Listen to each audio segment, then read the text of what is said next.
عظيم الصفات سمي السمات كبير الشان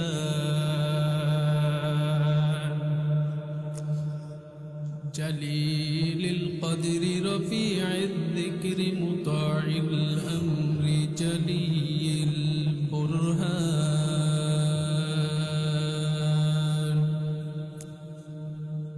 فخيم الاسم عزيز العلم وسيع الحلم كثير الغفران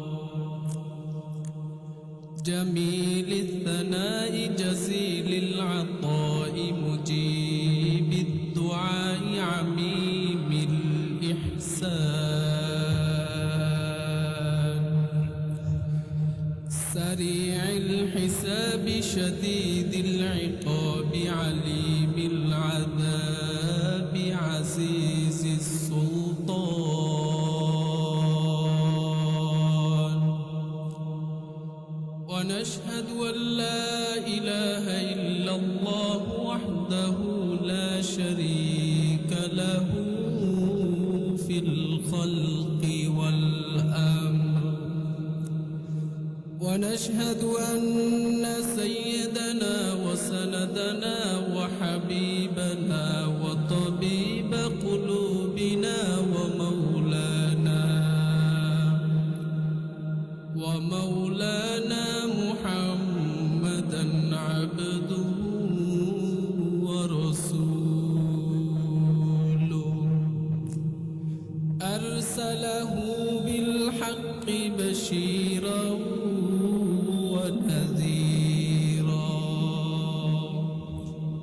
وداعيا إلى الله بإذنه وسراجا وقمرا منيرا أما بعد فأعوذ بالله من الشيطان الرجيم بسم الله الرحمن الرحيم إن الذين يتلون كتاب الله وقال رسول الله صلى الله عليه وسلم خيركم من تعلم القرآن وعلمه اللهم صل على محمد وعلى آل محمد كما صليت على إبراهيم وعلى آل إبراهيم إنك حميد مجيد اللهم بارك على محمد وعلى آل محمد كما باركت على إبراهيم وعلى آل إبراهيم إنك حميد مجيد سبحانك لا علم لنا إلا ما علمتنا إنك أنت العليم الحكيم الحمد لله চর সয়ানি জামিয়া ইসলামিয়া আয়েশা সিদ্দিকা রাদিয়াল্লাহু তাআলা আনহা মহিলা মাদ্রাসা কর্তৃক আয়োজিত আজকের এই মাহফিলের মুহতারাম সম্মানিত সভাপতি আমার সেরে তাজ আমার উস্তাদ মুহতারাম এই এলাকার গর্বিত সন্তান হযরত মাওলানা জাকারিয়া সাহেব দামাত বারাকাতুহুম সহ সভাপতি হিসেবে উপস্থিত থাকবেন এই এলাকার গর্বিত সন্তান, সারা বাংলার আলোড়ন সৃষ্টিকারী, আন্তর্জাতিক খ্যাতিসম্পন্ন মুফাসসিরে কোরআন হযরত মাওলানা মুফতি সাজিদুল হক খয়রি দামাত বারাকাতুহুম। প্রধান অতিথি, বিশেষ অতিথিবৃন্দ, মুআজ্জাজ মুকাররম জাতির মাথার মুকুট ওরাসাতুল আম্বিয়া হযরত উলামায়ে কেরাম, আমার সামনে উপবিষ্ট দিন প্রিয় ইসলাম প্রেমিক, আমার পিতৃতুল্য মুরব্বী বাবারা, আমার হৃদয়ের স্পন্দন, আমার সমবয়সী যুবক ভাইরা, স্নেহের ছোট কচি কাচারা, পর্দার আড়ালে অবস্থানরত শ্রদ্ধেয় সম্মানিতা মা ও বোনেরা, সকলকে আমার অন্তরের অন্তঃস্থল থেকে আন্তরিক মোবারকবাদ। বিশেষ করে যাদের কথা স্মরণ না করলেই নয়, আজকের এই মাহফিলের সফলতার পিছনে রয়েছে যাদের অক্লান্ত পরিশ্রম, আল্লাহ তাদের সকলকে উত্তম বিনিময় দান করেন। সকলে বলুন আমিন। আজকের এই মাহফিলে উপস্থিত থাকবেন দেশের প্রখ্যাত বুজুর্গদের অন্যতম, আমাদের সকলের সুপরিচিত ঐতিহ্যবাহী দ্বীনি বিদ্যাপীঠ দারুল আরকাম মাদ্রাসা ও খতমে নবুয়ত মাদ্রাসার শাইখুল হাদিস হযরতুল আল্লাম হযরত মাওলানা আব্দুল হান্নান সাহেব দামাত বারাকাতুহুম। এছাড়া উপস্থিত থাকবেন বাঞ্ছারামপুরের গর্বিত সন্তান, সুললিত কণ্ঠের অধিকারী, আমাদের সকলের সুপরিচিত হযরত মাওলানা শেখ সাদ বিন আব্দুল মজিদ সাহেব সহ যারা আজকের মাহফিলে উপস্থিত থাকবেন, আল্লাহ তাআলা তাদের সকলকে উত্তম বিনিময় দান করেন। সকলে বলুন আমিন। আল্লাহ তাআলা তাদের ছায়া আমাদের উপর আরো দীর্ঘ করে দেন। সকলে বলুন আমিন। আমি আপনাদের সামনে আমার আলোচনাকে সহজে বুঝার জন্য 3 ভাগে ভাগ করেছি। 1 নাম্বার, পবিত্র কুরআনুল কারীম এর সংক্ষিপ্ত পরিচয়। 2 নাম্বার, কোরআন পাঠকারীর নির্বাচিত 10টি ফজিলত। 3 নাম্বার, কোরআন পাঠকের জন্য 7টি বিষয় লক্ষ্য রাখা উচিত। প্রথম আলোচনা কুরআনুল কারীম এর সংক্ষিপ্ত পরিচয়। এই ব্যাপারে আমরা 5টি আলোচনা জানব। 1 নাম্বার, কুরআনুল কারীম এটা কার কিতাব? সূরাতুশ শুআরা আয়াত নাম্বার 192 আল্লাহ বলেন, ওয়া ইন্নাহু লাতানসিলু রাব্বিল আলামিন। নিশ্চয় কুরআনুল কারীম জগৎ সমূহের প্রতিপালক আল্লাহর পক্ষ থেকে নাজিলকৃত। তাহলে প্রথম আলোচনা জানলাম কোরআন এটা আল্লাহর কিতাব।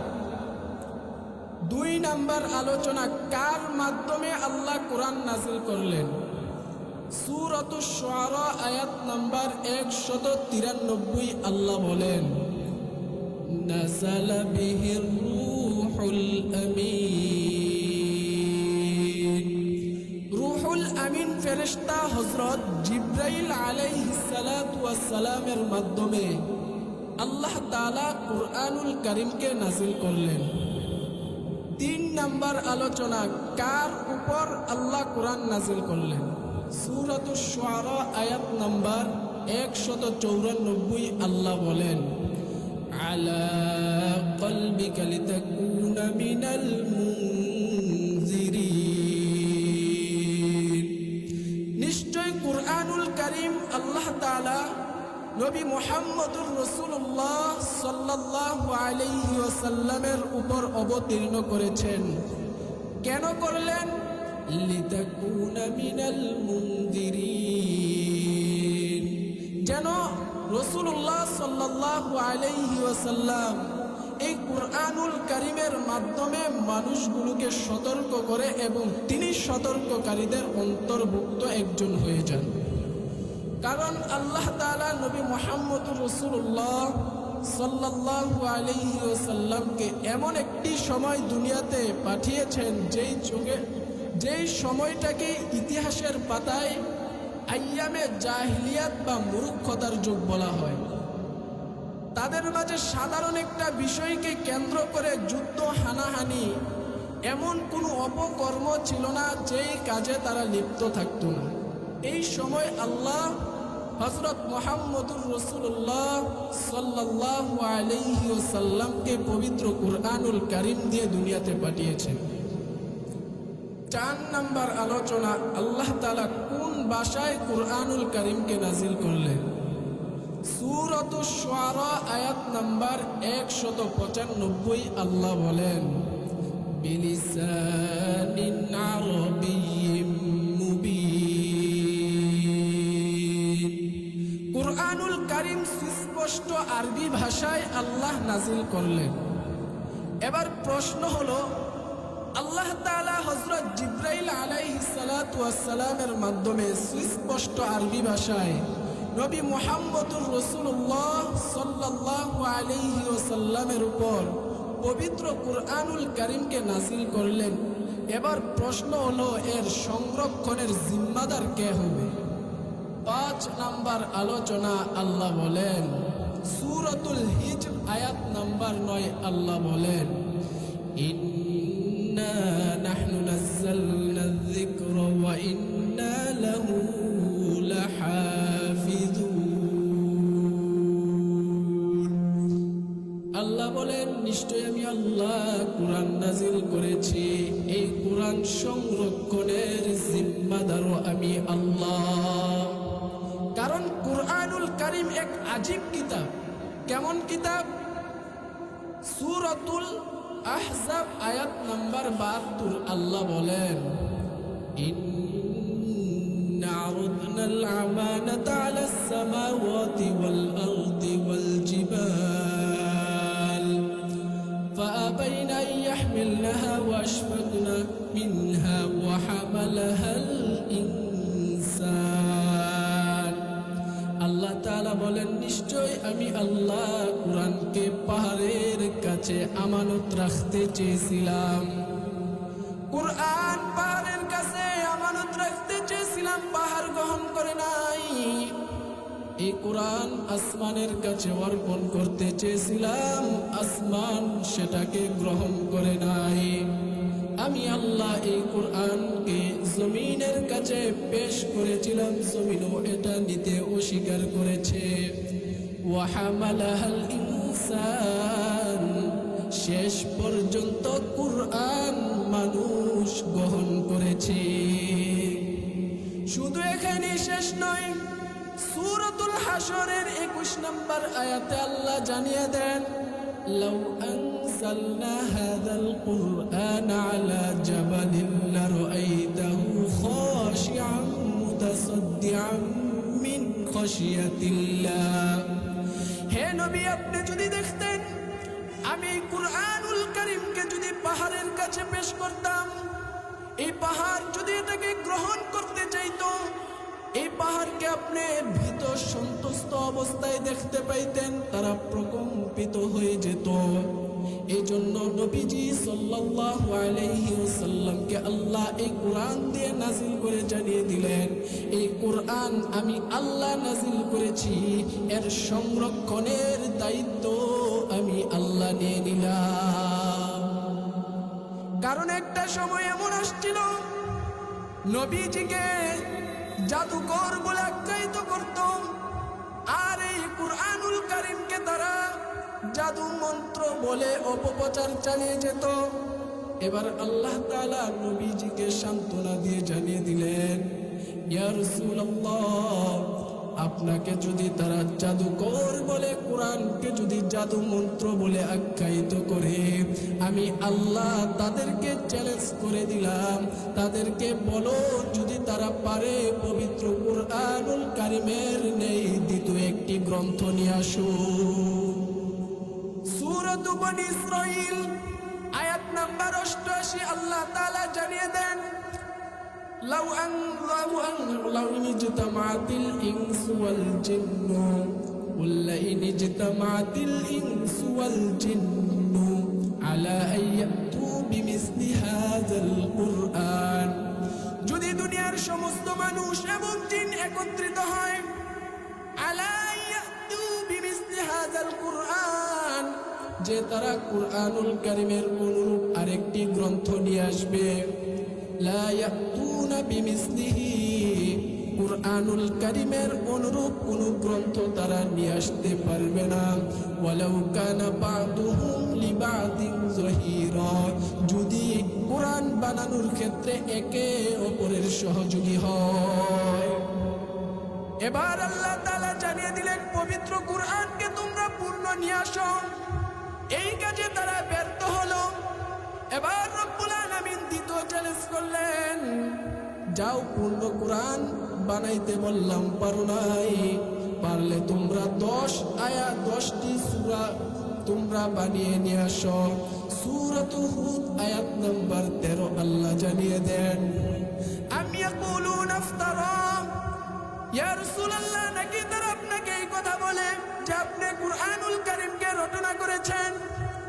কুল ফাতু বিআশরি সুওয়ারিম মিসলিহি মুফতারিয়াত, আপনি তাদেরকে বলে দেন যে কুরআনুল কারীম যদি নবী বানিয়ে থাকে তাহলে তোমরা কুরআনে থাকা বিদ্যমান 10টি সূরা নিয়ে আসো।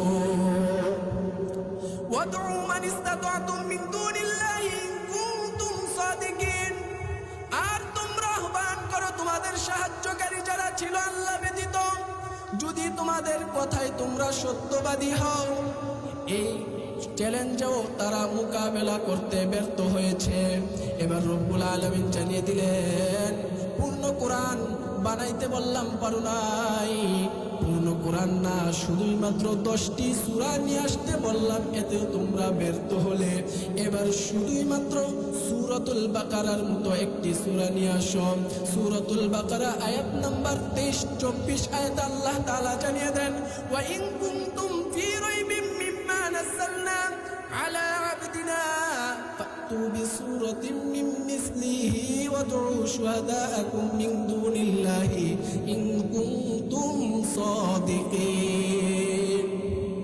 আল্লাহ তাআলা জানিয়ে দেন, ইন কুনতুম ফি রাইবিম মিম্মা নাযালনা আলা আবদিনা, আমি আমার বান্দা নবী মুহাম্মদুর রাসূলুল্লাহ সাল্লাল্লাহু আলাইহি ওয়াসাল্লামের উপর যেই কিতাব অবতীর্ণ করলাম, যা নাযিল করলাম, যদি তোমরা এই ব্যাপারে সন্দিহান হও তাহলে কুরআনুল কারীমে বিদ্যমান থাকা সূরাতুল বাকারার মতো একটি সূরা নিয়ে আসো।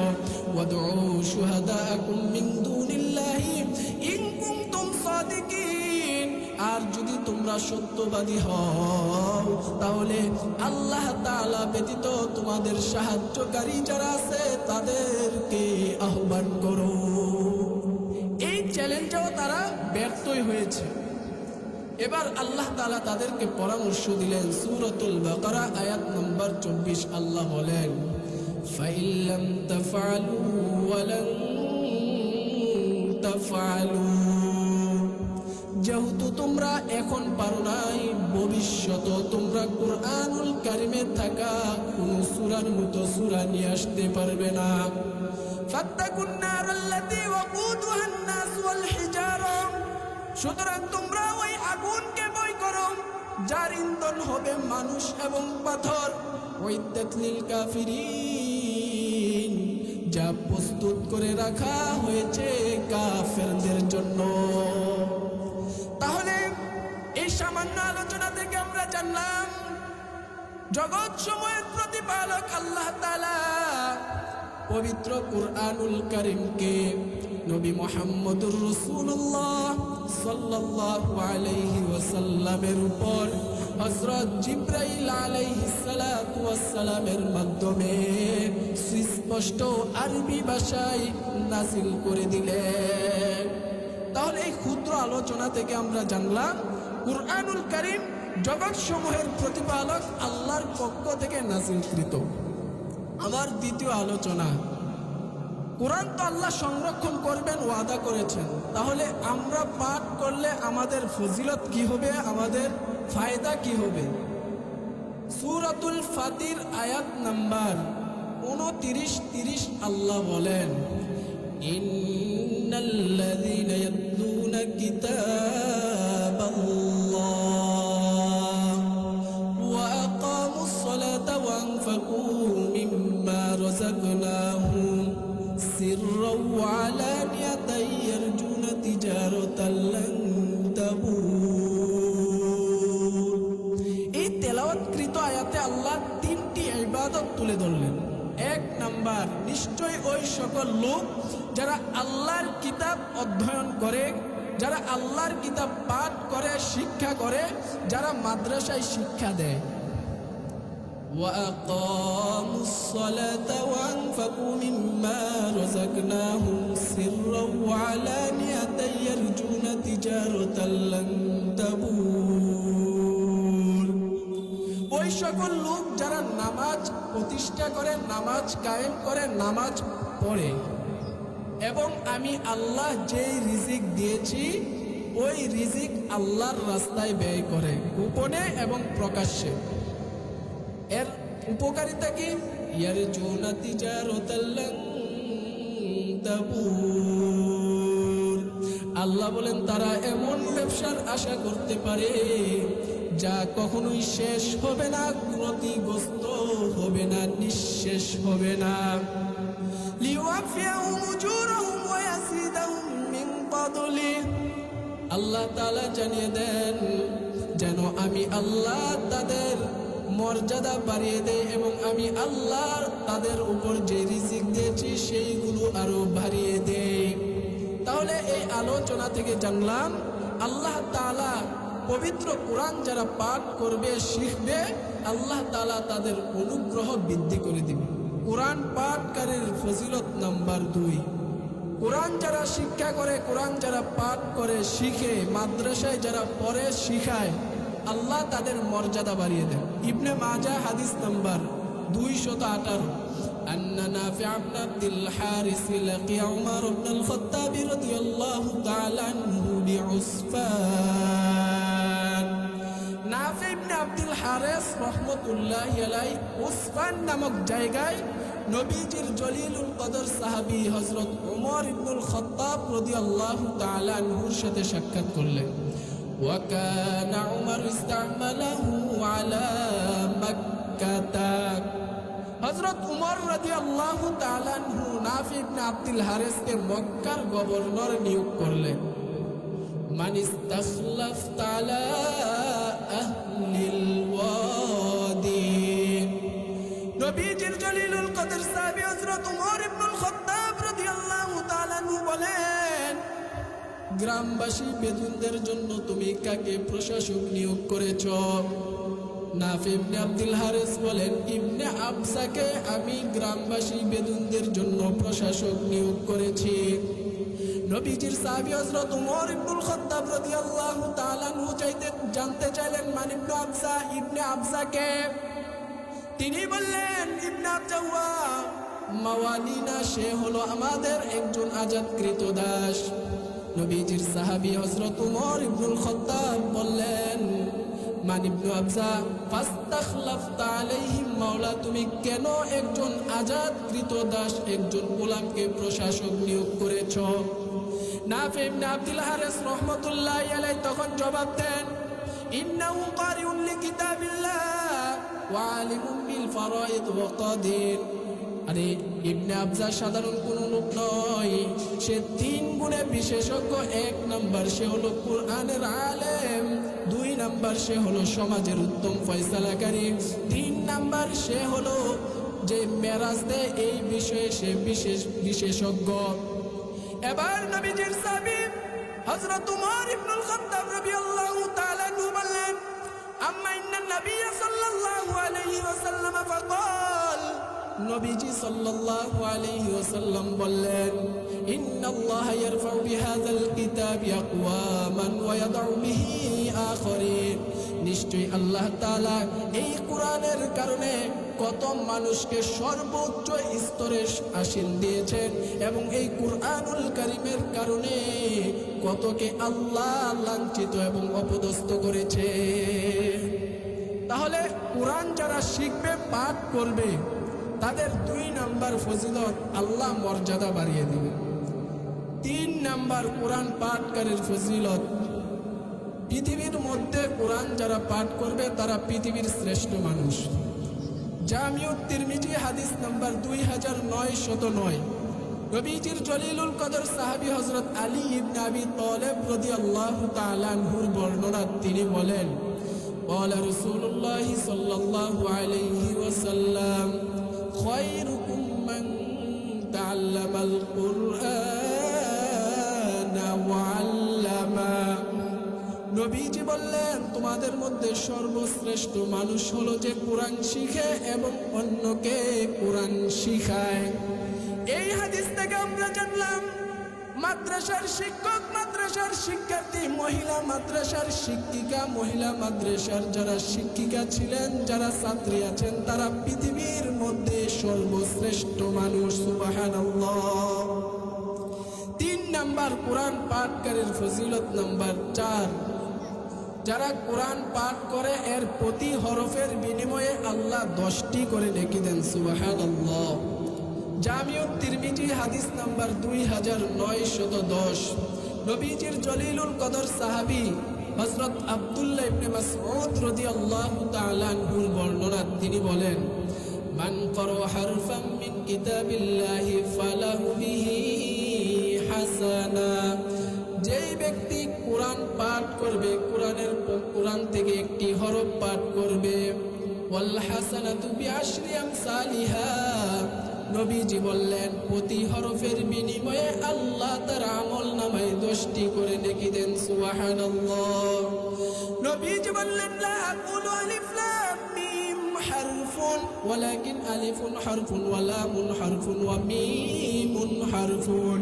নবীজি বললেন, আমি এই কথা বলি না আলিফ লাম মিম পুরাটা একটা হরফ, আমি বলি আলিফ একটি হরফ, লাম একটি হরফ, মিম একটি হরফ। সুতরাং আমার কোন উম্মত যখন আলিফ লাম মিম পাঠ করবে, আল্লাহ তাআলা তার আমল নামায় আল্লাহ 30টি নেকি লিখে দিবেন। সুবহানাল্লাহ। শেষ কোরআন পাঠকারীর ফজিলত নাম্বার শেষ যে একটা বলবো, কোরআন যারা পাঠ করবে, শিখবে, কাল কিয়ামতের ময়দানে কোরআন তার সাথে সাক্ষাৎ করবে। সুবহানাল্লাহ। মুসনাদ আহমদ ইবনে হাম্বল হাদিস নাম্বার 22950। নবীজির সাহাবী হযরত বুরাইদা ইবনে হুসাইব আল আসলামী রাদিয়াল্লাহু তাআলা আনহুর বর্ণনা, তিনি বলেন, কুনতু ইনদান নবী সাল্লাল্লাহু আলাইহি ওয়াসাল্লাম।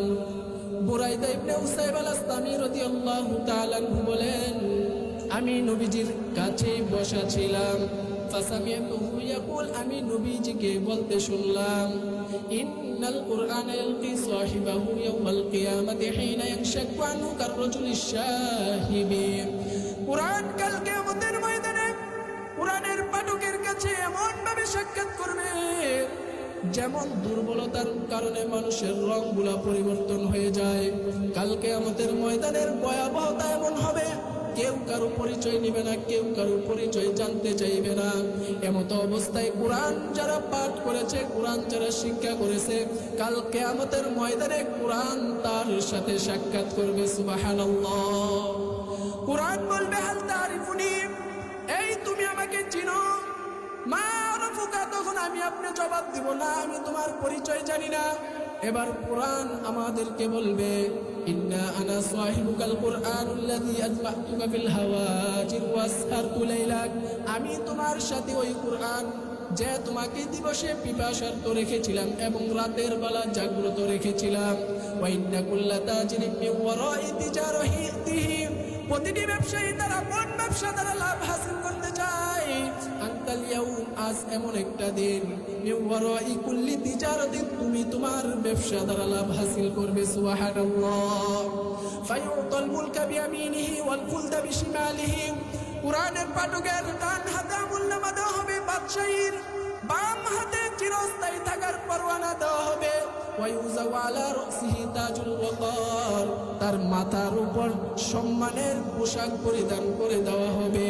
ওয়ায়ুকসা ওয়ালিদাহু হুল্লাতাইন, কিয়ামতের ময়দানে ওই ভয়াবহ অবস্থায় কোরআনের আলেমের হাফেজের পিতা মাতাকে সম্মানের 2 টুকরা পোশাক পরিধান করানো হবে। লা ইয়াকুমু লাহুম আহলুদ দুনিয়া, এমন সম্মানের পোশাক কাল কিয়ামতের ময়দানে হাফেজের আলেমের বাপ মাকে পরানো হবে, যার মূল্য দুনিয়ার মানুষ কল্পনাও করতে পারে না। এবার কোরআনের হাফেজের আলেমের বাপ মা বলবে বিমা কুসিনা হাজার, এইগুলো কেন আমাদেরকে দেওয়া হলো? এবার কোরআন জবাব দিবে বিআখযি ওয়ালাদিকুমাল কুরআন, দুনিয়াতে তোমার সন্তান কোরআন ধারণ করার কারণে। এজন্য আমরা কোরআন নিজেরা শিখবো, আমাদের সন্তানদেরকে শিখাবো, মহিলা মাদ্রাসায় আমাদের কন্যাদেরকে ভর্তি করিয়ে এই ইহলৌকিক এবং পরলৌকিক মুক্তির ব্যবস্থা আল্লাহ আমাদের করে দেন। সকল বলুন আমিন।